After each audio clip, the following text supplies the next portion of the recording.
Good morning students. बेटा अज आप पढ़ांगे ज्ञान सरोवर किताब लैसन नंबर 5। ठीक है, लैसन नंबर 5 जिसका नाम है वाकबोध। ठीक है, ये चैप्टर बेटा जिदा आप पहला लगा ते लगा अखरां वाला पढ़िया सी, ये उस तरह ही वाक बारे है भी वाक की हुंदा है, वाक किवें बनदा है, वाक की डेफिनेशन की है, वाक दे हिस्से किहड़े किहड़े हुंदे है ते वाक किन्ने प्रकार दे हुंदे है। ठीक है, हुण आपां देखते हैं बेटा लैसन पढ़ते हैं। प्यारे बच्चों, किसी नाल गलबात करन वेले असीं कुछ शब्द बोलते हैं। ਇਹੋ शब्द तरतीब विच ਵੱਜ के वाकां दा रूप धारण कर लैंदे हन। वाक छोटा भी हो सकता है ते वड्डा भी हो सकता है। वाकां दे कुछ नमूने वेखो, जिद्दां फस्ट है बेटा अंदर आओ, ये छोटा रूप हो गया। मछली तैर रही है। थर्ड है बच्चा हस रहा है। सैकेंड लाइन दे विच पतंग लिया, असी मेले गए, तुसी कौन हो। ठीक है, जानी ਜਦੋਂ ਅਸੀਂ ਕੋਈ ਗੱਲ ਕਰਦੇ ਹਾਂ ਤਾਂ ਜੋ ਸਾਡੇ ਮੂੰਹੋਂ ਸ਼ਬਦ ਨਿਕਲਦੇ ਹੈਗੇ, ਤਾਂ ਜਿਹੜੇ ਸ਼ਬਦ ਨਿਕਲਦੇ ਹੈ ਜਦੋਂ ਉਹ ਤਰਤੀਬ ਵਿੱਚ ਵੱਜ ਜਾਂਦੇ ਹੈ, ਤਰਤੀਬ ਮਤਲਬ ਸੀਰੀ ਵਾਈਜ਼ ਲੱਗ ਜਾਂਦੇ ਹੈ, ਤਾਂ ਉਹ ਵਾਕ ਬਣ ਜਾਂਦੇ ਨੇਗੇ। ਵਾਕ ਛੋਟਾ ਵੀ ਆਕਾਰ ਦਾ ਹੋ ਸਕਦਾ ਹੈ, ਵਾਕ ਵੱਡੇ ਆਕਾਰ ਦਾ ਵੀ ਹੋ ਸਕਦਾ ਹੈ। ਜਿੱਦਾਂ ਕੁਝ ਨਮੂਨੇ ਦੇਖੋ, ਜਿੱਦਾਂ ਪਿਕਚਰ ਦੇ ਵਿੱਚ ਅਸੀਂ ਵੇਖਿਆ ਫਸਟ ਦੋਨੋਂ ਹੈ ਜੋ ਛੋਟੇ ਰੂਪ ਦੇ ਵਿੱਚ ਨੇਗੇ, ਅੰਦਰ ਆਓ ਤੇ ਪਤੰਗ ਲਿਆਓ, ਛੋਟੇ ਵਾਕ ਹੈ ਇਹ। तो फिर बड़े किहड़े हो गए, मछली तैर रही है, बच्चा हस रहा है। ठीक है, नैक्सट है बेटा वाक की परिभाषा। भी वाक की परिभाषा की है। वाक शब्दों का वो समूह है जिसका कोई ना कोई अर्थ जरूर हुंदा है। कोई भी वाक बेअर्थ नहीं हुंदा। सार्थिक शब्दों के समूह नूं वाक आखदे हन। जानी की है भी शब्दों का समूह हुंदा है पर उहदा कोई अर्थ हुंदा है। ठीक है, कोई भी अजिहा शब्द जिहदा कोई अर्थ ना होवे वो वाक नहीं बन सकता। ठीक है, उन्हां शब्दों का समूह वाक नहीं अखवा सकता। सौखे शब्दों विच असीं की कहांगे, सार्थक। सार्थक मैंने हुंदा है जिहदा कोई अर्थ होवे। भी सार्थिक शब्दों के समूह नूं वाक आखदे हन। भाव जिन्हां शब्दों के अर्थ हुंदे है उन्हां दे समूह नूं असीं वाक आखदे हां। फिर आ जाती है वाक की तरतीब। तरतीब मतलब भी वाक किवें बनदा है, पहला किहड़ा चीज़ आएगी, फिर उस तो बाद की लिखा जाएगा। जिद्दां बेटा पंजाबी विच अपने हुंदा है पहले करता। करता कौन हुंदा है, जो काम करन वाला हुंदा है उहनूं असीं करता कहने आ। फिर सैकेंड ते आ जांदा है करम, जिस ते कोई काम किया जावे उहनूं असीं करम कह दिंदे आ। किरिया, किरिया मैंने हुंदा है काम। ठीक है, भी कोई काम किया जाता है उन्होंने असी किरिया कहने हैगे। जनी की तरतीब है, करता करम किरिया। सब तो पहला करता आएगा, फिर कर्म आएगा, फिर किरिया आएगी। ठीक है बेटा, जिद्दां एग्जाम्पल्स वेखो तुसी बेटा। मोहन स्कूल जाता है। हुण स्कूल जान वाला कौन है, काम करन वाला कौन है, मोहन। मोहन की हो गया, करता। कित्थे जा रहा है वो, स्कूल। स्कूल की हो गया साडा, करम। जांदा है, जांदा की हो गया, जान दा काम कर रहे हैं, किरिया। ठीक है, मोहन करता, स्कूल करम, जांदा किरिया। जो उपरोक्त तरतीब बदल दित्ती, जे उपरोक्त तरतीब बदल दित्ती जाए तो वाक अशुद्ध हो जाता है। अगर तुसी किरिया की जगह ते करम ले आवो तो वाक है जिहड़ा साडा गलत हो जाएगा। किवें, मोहन जाता है स्कूल, गलत हो जाएगा ना। सही वाक की है, मोहन स्कूल जाता है। नैक्सट साडे कोले आ जाता बेटा वाक दे हिस्से। भाव भी वाक दे हिस्से किन्ने हुंदे है। वाक दे हिस्से दो हुंदे है, फस्ट ते उदेश, सैकेंड ते विधे। हुण आपां वेखांगे उदेश किहनूं कहंदे है ते विधे किहनूं कहंदे है। उदेश की हुंदा है, वाक विच करता जां जो नाम जां पड़नाम काम करदा है वो वाक दा उदेश हुंदा है। तुहानूं समझाया ना हुणे करता की हुंदा है, काम करन वाले नूं करता कहा जांदा है। भी वाक दे विच जिहड़ा कोई करता है जां कोई नाम जां पड़नाम जो काम करदा उहनूं असीं उदेश कहांगे। ਭਾਵ ਕੰਮ ਕਰਨ ਵਾਲੇ ਨੂੰ ਅਸੀਂ ਕੀ ਕਵਾਂਗੇ? ਉਦੇਸ਼। ਕੁਝ ਐਗਜ਼ੈਂਪਲਸ ਦਿੱਤੀਆਂ ਹੋਈਆਂ ਨੇ, ਉਹਨਾਂ ਨੂੰ ਵੇਖੋ। ਮੁੰਡਾ ਨੱਚ ਰਿਹਾ ਹੈ। ਹੁਣ ਨੱਚਣ ਦਾ ਕੰਮ ਕੌਣ ਕਰ ਰਿਹਾ ਹੈ? ਮੁੰਡਾ। ਤਾਂ ਉਦੇਸ਼ ਕੀ ਹੈ? ਮੁੰਡਾ। ਠੀਕ ਹੈ। ਬੱਚੇ ਪੀਟੀ ਕਰ ਰਹੇ ਹਨ। ਪੀਟੀ ਕੌਣ ਕਰ ਰਹੇ ਹਨ? ਬੱਚੇ। ਤਾਂ ਬੱਚੇ ਕੀ ਹੈ? ਉਦੇਸ਼। ਖਿਡਾਰੀ ਨੇ ਕਿੱਕ ਮਾਰੀ। ਕਿੱਕ ਕਿਸ ਨੇ ਮਾਰੀ? ਖਿਡਾਰੀ ਨੇ। ਤਾਂ ਖਿਡਾਰੀ ਕੀ ਹੈ? ਉਦੇਸ਼। ਭਾਵ ਵਾਕ ਵਿੱਚ ਕੰਮ ਕਰਨ ਵਾਲੇ ਕਰਤੇ ਨੂੰ ਉਦੇਸ਼ ਕਿਹਾ ਜਾਂਦਾ ਹੈ। ਠੀਕ ਹੈ ਬੇਟਾ। ਮੁੰਡਾ, ਬੱਚੇ, ਖਿਡਾਰੀ ਇਹ ਵਾਕ ਵਿੱਚ ਕਰਤਾ ਹੋਣ ਕਾਰਨ ਇਸ ਦੇ ਉਦੇਸ਼ ਹਨ। ਤਿੰਨੇ ਵਾਕਾਂ ਵਿੱਚ ਇਹ ਤਿੰਨੇ ਸ਼ਬਦ ਹੈ ਜੋ ਇਹ ਸਾਡੇ ਉਦੇਸ਼ ਨੇਗੇ। ਨੈਕਸਟ ਆ ਜਾਂਦਾ ਬੇਟਾ ਵਿਧੇ। ਵਾਕ ਦਾ ਉਹ ਹਿੱਸਾ ਜਿਸ ਵਿੱਚ ਕਰਤਾ ਦੇ ਕੀਤੇ ਕੰਮ ਦਾ ਵਰਣਨ ਹੋਵੇ ਉਹ ਵਿਧੇ ਅਖਵਾਉਂਦਾ ਹੈ। ਸਿੰਪਲ ਸ਼ਬਦਾਂ ਵਿੱਚ ਬੇਟਾ ਕਰਤਾ ਨੂੰ, ਉਦੇਸ਼ ਨੂੰ ਕੱਢ ਦਿਓ, ਬਾਕੀ ਜੋ ਵਾਕ ਬਚ ਗਿਆ ਉਹ ਤੁਹਾਡਾ ਵਿਧੇ ਹੈ। ਠੀਕ ਹੈ। ਜਿੱਦਾਂ ਅਰਪਨ ਸਬਜ਼ੀ ਬਣਾ ਰਹੀ ਹੈ, ਉਦਾਹਰਨ ਦੇਖਿਆ ਸੀ ਵੀ ਜਿਹੜੇ ਅਸੀਂ ਕਰਤਾ ਹੈ, ਕਰਤਾ ਤਾਂ ਹੋ ਗਿਆ ਅਰਪਨ। ਹੁਣ ਜਿਹੜਾ ਬਾਕੀ ਹਿੱਸਾ ਬਚ ਗਿਆ ਸਬਜ਼ੀ ਬਣਾ ਰਹੀ ਹੈ, ਰੈੱਡ ਅੱਖਰਾਂ ਦੇ ਵਿੱਚ ਦਿੱਤਾ ਹੋਇਆ ਹੈ, ਇਹ ਸਾਡਾ ਕੀ ਹੈ? ਵਿਧੇ। ਠੀਕ ਹੈ। ਪਹਿਲਾ ਪਾਰਟ ਕੀ ਸੀ? ਉਦੇਸ਼। ਉਦੇਸ਼ ਹੁੰਦਾ ਕਰਤਾ ਤੇ ਵਿਧੇ ਕੀ ਹੁੰਦਾ? ਜੋ ਉਹ ਕੰਮ ਕਰ ਰਿਹਾ ਹੈ। ਸੈਕਿੰਡ ਦੇ ਵਿੱਚ ਵੇਖੋ, ਦੀਪਤੀ ਸਾਇੰਸ ਨਹੀਂ ਪੜ੍ਹਦੀ। ਦੀਪਤੀ ਕਰਤਾ ਹੈ, ਇੱਕ ਸਾਈਡ ਕਰਤਾ ਸੀ, ਬਾਕੀ ਜੋ ਸੈਂਟੈਂਸ ਬਚ ਗਿਆ ਉਹ ਸਾਡਾ ਕੀ ਹੈ? ਵਿਧੇ। ਰੇਖਾ ਨੇ ਨਵਾਂ ਸੂਟ ਪਾਇਆ। ਐਸੇ ਤਰ੍ਹਾਂ ਹੀ ਰੇਖਾ ਨੇ ਕਰਤਾ ਹੋ ਗਿਆ, ਉਦੇਸ਼ ਹੋ ਗਿਆ, ਨਵਾਂ ਸੂਟ ਪਾਇਆ ਵਿਧੇ ਹੋ ਗਿਆ। ਉਪਰੋਕਤ ਵਾਕਾਂ ਵਿੱਚ ਸਬਜ਼ੀ ਬਣਾ ਰਹੀ ਹੈ, ਸਾਇੰਸ ਨਹੀਂ ਪੜ੍ਹਦੀ, ਨਵਾਂ ਸੂਟ ਪਾਇਆ ਇਹ ਵਾਕ ਦੇ ਵਿਧੇ ਹਨ। ਸਮਝ ਆ ਗਿਆ ਨਾ ਬੇਟਾ? ਉਦੇਸ਼ ਤੇ ਵਿਧੇ। ਉਦੇਸ਼ ਕਿਹਨੂੰ ਕਹਿੰਦੇ ਹੈ? ਜੋ ਵਾਕ ਵਿੱਚ ਕਰਤਾ ਹੁੰਦਾ ਹੈ। ਠੀਕ ਹੈ।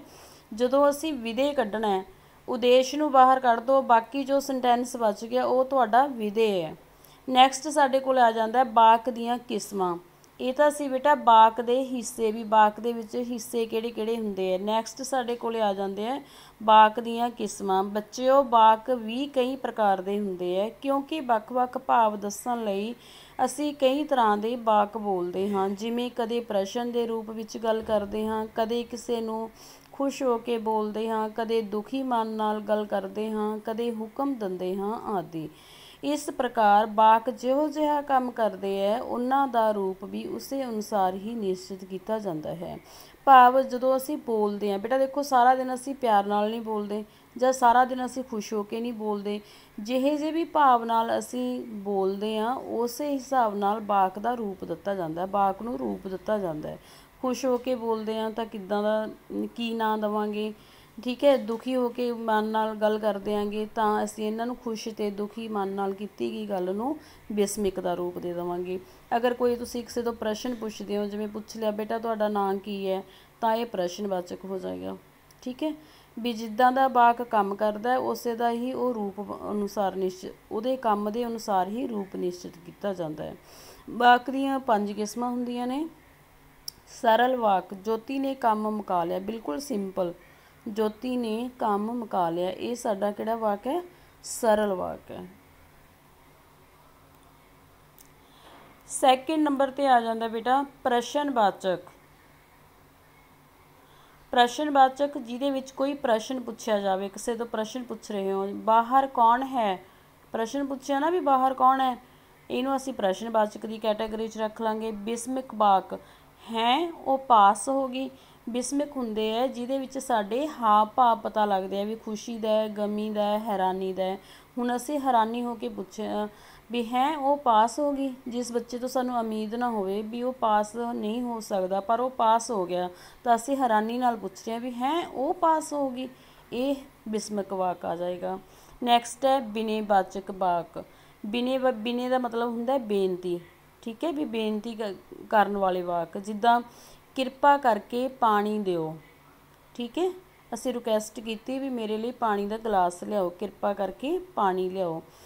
ਨੈਕਸਟ ਹੈ ਆਗਿਆਵਾਚਕ ਸੂਚਕ, ਆਗਿਆ ਸੂਚਕ ਵਾਕ। ਠੀਕ ਹੈ। ਆਗਿਆ ਸੂਚਕ ਵਾਕ ਕਿਹੜੇ ਹੁੰਦੇ? ਜਿਹਦੇ ਵਿੱਚ ਅਸੀਂ ਰਿਕੁਐਸਟ ਜਾਂ ਬੇਨਤੀ ਨਾ ਕਰੀਏ, ਸਿੱਧਾ ਅਸੀਂ ਕੰਮ ਹੀ ਕਹੀਏ। ਮੇਰੇ ਲਈ ਠੰਡੀ ਲੱਸੀ ਲਿਆਓ, ਮੇਰੇ ਲਈ ਪਾਣੀ ਲਿਆਓ, ਮੇਰੇ ਲਈ ਰੋਟੀ ਲਿਆਓ, ਇਹ ਸਾਰੇ ਸਾਡੇ ਕੀ ਨੇ? ਆਗਿਆ ਸੂਚਕ ਵਾਕ। ਠੀਕ ਹੈ। ਹੁਣ ਇਸ ਪਾਠ ਦੇ ਵਿੱਚ ਆਪਾਂ ਨੇ ਜੋ ਪੜ੍ਹਿਆ ਉਹਦੇ ਵਿੱਚ ਯਾਦ ਰੱਖਣ ਜੋ ਕੀ ਹੈ? ਸਭ ਤੋਂ ਪਹਿਲਾਂ ਵਾਕ ਕੀ ਹੁੰਦਾ? ਵਾਕ ਸਾਰਥਿਕ ਸ਼ਬਦਾਂ ਦਾ ਸਮੂਹ ਹੁੰਦਾ। ਠੀਕ ਹੈ, ਵੀ ਜਿਹੜੇ ਸ਼ਬਦਾਂ ਦੇ ਅਰਥ ਹੁੰਦੇ ਆ ਉਹਨਾਂ ਦੇ ਸਮੂਹ ਨੂੰ ਅਸੀਂ ਵਾਕ ਆਖਦੇ ਹਾਂ। ਵਾਕ ਵਿੱਚ ਸ਼ਬਦ ਤਰਤੀਬ ਵਿੱਚ ਰੱਖੇ ਜਾਂਦੇ ਆ। ਤਰਤੀਬ ਮਤਲਬ ਵੀ ਪਹਿਲੇ ਕਰਤਾ ਆਏਗਾ, ਫਿਰ ਕਰਮ ਆਏਗਾ, ਫਿਰ ਕਿਰਿਆ ਆਏਗੀ। ਅਗਰ ਅਸੀਂ ਇੱਕ ਉਲਟ ਪੁਲਟ ਕਰ ਦਿੰਦੇ ਹਾਂ, ਠੀਕ ਹੈ, ਤਾਂ ਸਾਡਾ ਸ਼ਬਦ ਆ ਜਿਹੜਾ ਅਸ਼ੁੱਧ, ਵਾਕ ਹੈ ਜਿਹੜਾ ਅਸ਼ੁੱਧ ਹੋ ਜਾਵੇਗਾ। ਫਿਰ ਵਾਕ ਦੇ ਦੋ ਹਿੱਸੇ ਪੜ੍ਹੇ ਅਸੀਂ। ਨੰਬਰ 1 'ਤੇ ਉਦੇਸ਼। ਉਦੇਸ਼ ਕੀ ਹੁੰਦਾ? ਜੋ ਕਰਤਾ, ਕੰਮ ਕਰਨ ਵਾਲਾ ਹੁੰਦਾ। ਵਿਦੇ, ਉਦੇਸ਼ ਕੱਢ ਕੇ ਬਾਕੀ ਜੋ ਵਾਕ ਦਾ ਹਿੱਸਾ ਰਹਿ ਜਾਂਦਾ ਉਹ ਵਿਦੇ ਰਹਿ ਜਾਂਦਾ ਹੈ। ਕਰਤਾ ਵਾਕ ਦਾ ਉਦੇਸ਼ ਹੁੰਦਾ, ਕੰਮ ਕਰਨ ਵਾਲਾ ਕੀ ਹੁੰਦਾ? ਉਦੇਸ਼, ਅਤੇ ਬਾਕੀ ਹਿੱਸਾ ਕੀ ਅਖਵਾਉਂਦਾ ਵਾਕ ਦਾ? ਵਿਦੇ। ਬੇਟਾ ਉਮੀਦ ਹੈ ਤੁਹਾਨੂੰ ਇਹ ਵਾਕ ਬਹੁਤ ਚੈਪਟਰ ਅੱਛੇ ਢੰਗ ਨਾਲ ਸਮਝ ਆ ਗਿਆ ਹੋਣਾ। ਹੁਣ ਆਪਾਂ ਇਹਦੇ ਨਾਲ ਸੰਬੰਧਿਤ ਬੁੱਕ ਵਰਕ ਕਰਦੇ ਹਾਂ। ਸਭ ਤੋਂ ਫਸਟ 'ਤੇ ਹੈ ਮੌਖਿਕ ਕੰਮ, ਬਹੁ ਵਿਕਲਪੀ ਪ੍ਰਸ਼ਨ, ਜਾਨੀ ਇਹਨਾਂ ਦੀਆਂ ਆਪਸ਼ਨਾਂ ਦਿੱਤੀਆਂ ਹੋਈਆਂ ਨੇ, ਤੁਸੀਂ ਉਹ ਆਪਸ਼ਨ ਨੂੰ ਟਿਕ ਕਰਨਾ। ਵਾਕ ਕਿਸ ਦਾ ਸਮੂਹ ਹੁੰਦਾ ਹੈ? ਕਿਹਦਾ ਸਮੂਹ ਹੁੰਦਾ ਹੈ? ਅੱਖਰਾਂ ਦਾ, ਸ਼ਬਦਾਂ ਦਾ, ਮਾਤਰਾ ਦਾ। ਹੁਣੀ ਪੜ੍ਹ ਕੇ ਹਟਿਆ ਸੀ, ਕਾਹਦਾ ਸਮੂਹ ਹੋਏਗਾ? ਸ਼ਬਦਾਂ ਦਾ। ਵਾਕ ਸੈਕਿੰਡ ਹੈ, ਵਾਕ ਦੇ ਕਿੰਨੇ ਹਿੱਸੇ ਹੁੰਦੇ ਹਨ? ਕਿੰਨੇ ਹਿੱਸੇ ਹੁੰਦੇ ਹੈ? 2, ਉਦੇਸ਼ ਤੇ ਵਿਦੇ। ਵਾਕ ਵਿੱਚ ਕਰਤਾ ਕੀ ਹੁੰਦਾ? ਕਰਤੇ ਨੂੰ ਅਸੀਂ ਕੀ ਕਵਾਂਗੇ? ਉਦੇਸ਼ ਕਵਾਂਗੇ, ਵਿਦੇ ਕਵਾਂਗੇ ਜਾਂ ਅਰਥ? ਉਦੇਸ਼। ਵਾਕ ਵਿੱਚ ਵਿਦੇ ਕੀ ਹੁੰਦਾ? ਕਰਮ, ਕਰਤਾ, ਕਰਮ ਅਤੇ ਕਿਰਿਆ ਵਿਸਥਾਰ, ਭਾਵ ਜਿਹੜਾ ਕਰਮ ਦੇ ਨਾਲ ਕੰਮ ਦੱਸਿਆ ਗਿਆ ਹੁੰਦਾ ਉਹਨੂੰ ਅਸੀਂ ਵਿਦੇ ਆਖਾਂਗੇ। ਠੀਕ ਹੈ ਬੇਟਾ। ਨੈਕਸਟ ਹੈ ਲਿਖਤੀ ਕੰਮ। ਫਸਟ ਹੈ ਵਾਕ ਦੀ ਪਰਿਭਾਸ਼ਾ ਲਿਖੋ, ਵੀ ਵਾਕ ਕੀ ਹੁੰਦਾ? ਵਾਕ ਸਾਰਥਿਕ ਸ਼ਬਦਾਂ ਦਾ ਸਮੂਹ ਹੁੰਦਾ। ਠੀਕ ਹੈ, ਮੈਂ ਬੇਟਾ ਇਹਦੇ 2 ਆਨਸਰ ਲਿਖੇ ਨੇ, ਤੁਹਾਨੂੰ ਜਿਹੜਾ ਸੌਖਾ ਲੱਗਦਾ ਯਾਦ ਕਰਨਾ ਉਹ ਤੁਸੀਂ ਯਾਦ ਕਰ ਸਕਦੇ ਆ। ਦੋਨਾਂ 'ਚੋਂ ਇੱਕ ਹੀ ਯਾਦ ਕਰਨਾ ਤੁਸੀਂ। ਠੀਕ ਹੈ, ਪਹਿਲਾ ਹੈ ਵਾਕ ਸਾਰਥਿਕ ਸ਼ਬਦਾਂ ਦਾ ਸਮੂਹ ਹੁੰਦਾ ਹੈ, ਇਹ ਯਾਦ ਕਰ ਲਓ, ਜਾਂ ਸਾਰਥਿਕ ਸ਼ਬਦਾਂ ਦੇ ਸਮੂਹ ਨੂੰ ਵਾਕ ਕਹਿੰਦੇ ਹਨ। ਤੁਹਾਨੂੰ ਜੋ ਸਹੀ ਲੱਗਦਾ ਹੈ, ਸੌਖਾ ਲੱਗਦਾ ਹੈ, ਠੀਕ ਹੈ, ਆਸਾਨੀ ਨਾਲ ਯਾਦ ਹੁੰਦਾ, ਉਹ ਤੁਸੀਂ ਯਾਦ ਕਰ ਸਕਦੇ ਹੋ। ਨੈਕਸਟ ਹੈ ਸਾਡੇ ਕੋਲੇ ਵਾਕ ਦੇ ਹਿੱਸਿਆਂ ਦੇ ਨਾਂ ਲਿਖੋ, ਦੱਸੋ ਵੀ ਹੁਣ ਵਾਕ ਦੇਖ ਲਿਆ ਅਸੀਂ ਕੀ ਹੁੰਦਾ, ਵੀ ਉਹਦੇ ਹਿੱਸੇ ਕਿਹੜੇ ਕਿਹੜੇ ਹੁੰਦੇ ਆ? 2 ਹਿੱਸੇ ਹੁੰਦੇ ਆ, ਉਦੇਸ਼ ਤੇ ਵਿਦੇ। ਠੀਕ ਹੈ, ਇੱਕ ਉਦੇਸ਼ ਹੋ ਗਿਆ, ਦੂਸਰਾ ਕੀ ਹੋ ਗਿਆ? ਵਿਦੇ ਹੋ ਗਿਆ। ਥਰਡ ਕੁਐਸਚਨ ਹੈ ਵਾਕ ਦੀਆਂ ਕੋਈ 3 ਕਿਸਮਾਂ ਲਿਖੋ। ਅਸੀਂ ਵਾਕ ਦੀਆਂ 5 ਕਿਸਮਾਂ ਪੜ੍ਹੀਆਂ ਸੀ, ਮੈਂ ਇੱਥੇ 3 ਲਿਖੀਆਂ। ਨੰਬਰ 1 'ਤੇ ਸਰਲ ਵਾਕ, ਨੰਬਰ 2 'ਤੇ ਪ੍ਰਸ਼ਨਵਾਚਕ ਵਾਕ, ਨੰਬਰ 3 'ਤੇ ਬਿਸਮਿਕ ਵਾਕ। ਬੇਟਾ ਤੁਸੀਂ ਆਪਣੇ ਜਿਹੜੀਆਂ 2 ਬਾਕੀ ਬਚ ਗਈਆਂ, ਬਿਨੇ ਵਾਚਕ ਅਤੇ ਲਾਸਟ 'ਤੇ ਆਪਣੇ ਕੋਲ ਹੈਗਾ ਸੀ ਆਗਿਆ ਸੂਚਕ ਵਾਕ। ਠੀਕ ਹੈ, ਉਹਨਾਂ ਦੇ ਵਿੱਚੋਂ ਵੀ ਲਿਖ ਸਕਦੇ ਹੋ, ਕਿਉਂਕਿ ਅਸੀਂ 3 ਹੀ ਕਿਸਮਾਂ ਲਿਖਣੀਆਂ ਸੀ, ਜੋ ਤੁਹਾਨੂੰ ਠੀਕ ਲੱਗਦੀਆਂ। ਬਾਕੀ ਬੇਟਾ ਜੋ ਕੰਮ ਦਿੱਤਾ ਹੋਇਆ ਉਹ ਤੁਸੀਂ ਖੁਦ ਕਰੋਗੇ। ਠੀਕ ਹੈ, ਰਚਨਾਤਮਕ ਗਤੀਵਿਧੀਆਂ ਵਿੱਚ ਕੀ ਹੈ? ਹੇਠਾਂ ਚਿੱਤਰਾਂ ਨਾਲ ਸੰਬੰਧਿਤ ਵਾਕ ਲਿਖੋ। 2-2 ਵਾਕ ਲਿਖਣੇ ਆ ਤੁਸੀਂ। ਫਸਟ ਦੇ ਵਿੱਚ ਕੀ ਦਿਖਾਈ ਦੇ ਰਿਹਾ ਹੈ? ਸਬਜ਼ੀ ਵਾਲਾ, ਇੱਕ ਭਾਈ ਸਬਜ਼ੀ ਵੇਚ ਰਿਹਾ ਹੈ, ਔਰਤਾਂ ਸਬਜ਼ੀ ਖਰੀਦ ਰਹੀਆਂ। ਐਸੇ ਤਰ੍ਹਾਂ ਹੀ ਕਮਰੇ ਵਿੱਚ ਜਮਾਤ ਵਿੱਚ ਅਧਿਆਪਕ ਪੜ੍ਹਾ ਰਿਹਾ ਹੈ, ਬੱਚੇ ਆਪਣੀਆਂ ਕਿਤਾਬਾਂ ਤੋਂ ਪੜ੍ਹ ਰਹੇ ਹਨ। ਤੁਸੀਂ ਜੋ ਵੀ ਤੁਹਾਨੂੰ ਲੱਗਦਾ ਹੈ ਉਸ ਹਿਸਾਬ ਦੇ ਨਾਲ ਆਪਣੇ 2-2 ਵਾਕ ਹੈ ਜਿਹੜੇ ਲਿਖ ਦੇਣੇ ਹੈ। ਨੈਕਸਟ ਹੈ ਯੋਗਤਾ ਪਰਖ। ਸਿੱਖਿਆਦਾਇਕ ਕੋਈ 7 ਵਾਕ ਲਿਖੋ। ਸਿੱਖਿਆਦਾਇਕ ਮਤਲਬ ਜਿਨ੍ਹਾਂ ਜੋ ਅੱਛੀਆਂ ਗੱਲਾਂ ਨੇ ਉਹ ਤੁਸੀਂ 7 ਲਾਈਨਾਂ ਕੋਈ ਵੀ ਲਿਖ ਦਿਓ। ਸਪੋਜ਼ ਸੱਚ ਬੋਲਣਾ ਚੰਗੀ ਆਦਤ ਹੈ, ਇਮਾਨਦਾਰੀ ਵਰਤਣੀ ਚਾਹੀਦੀ ਹੈ। ਇਹ ਤੁਹਾਨੂੰ ਮੈਂ ਉਦਾਹਰਨਾਂ ਦਿੱਤੀਆਂ ਨੇ, ਤੁਸੀਂ ਆਪਣੇ ਵੱਲੋਂ ਬੇਟਾ ਕੋਈ ਵੀ 7 ਲਾਈਨਾਂ ਜਿਹੜੀਆਂ ਲਿਖ ਦਿਓਗੇ। ਠੀਕ ਹੈ, ਉਮੀਦ ਹੈ ਬੇਟਾ ਤੁਹਾਨੂੰ ਬੁੱਕ ਵਰਕ ਵੀ ਸਮਝ ਆ ਗਿਆ ਹੋਵੇਗਾ। ਤੁਹਾਨੂੰ ਫੇਰ ਰਿਪੀਟ ਕਰਦੀ ਹਾਂ, ਇਹਨਾਂ ਦੋਨਾਂ ਚੈਪਟਰਾਂ ਦੇ ਸਾਨੂੰ ਪੇਪਰ ਦੇ ਵਿੱਚ ਇਕੱਲੇ ਕੁਐਸਚਨ ਹੀ ਆਉਣੇ ਹੈ, ਯਾਦ ਕਰਨੇ ਆ ਤੁਸੀਂ ਕੁਐਸਚਨ, ਅਤੇ ਬੁੱਕ ਵਰਕ ਤੁਸੀਂ ਪ੍ਰੈਕਟਿਸ ਦੇ ਲਈ ਕਰਨਾ ਹੈ। ਆਪਣੀ ਕਿਤਾਬ ਦੇ ਉੱਪਰ ਸ਼ੁੱਧ ਅਤੇ ਸੁੰਦਰ ਲਿਖਾਈ ਦੇ ਵਿੱਚ, ਲਿਖਾਈ ਦੇ ਉੱਤੇ ਬੇਟਾ ਲਿਖਾਈ ਅਤੇ ਰੀਡਿੰਗ ਦੋਨਾਂ ਚੀਜ਼ਾਂ ਦੇ ਉੱਪਰ ਤੁਸੀਂ ਜ਼ਰੂਰ ਧਿਆਨ ਦੇਣਾ ਹੈ। ਠੀਕ ਹੈ ਬੇਟਾ, ਓਕੇ, ਟੇਕ ਕੇਅਰ।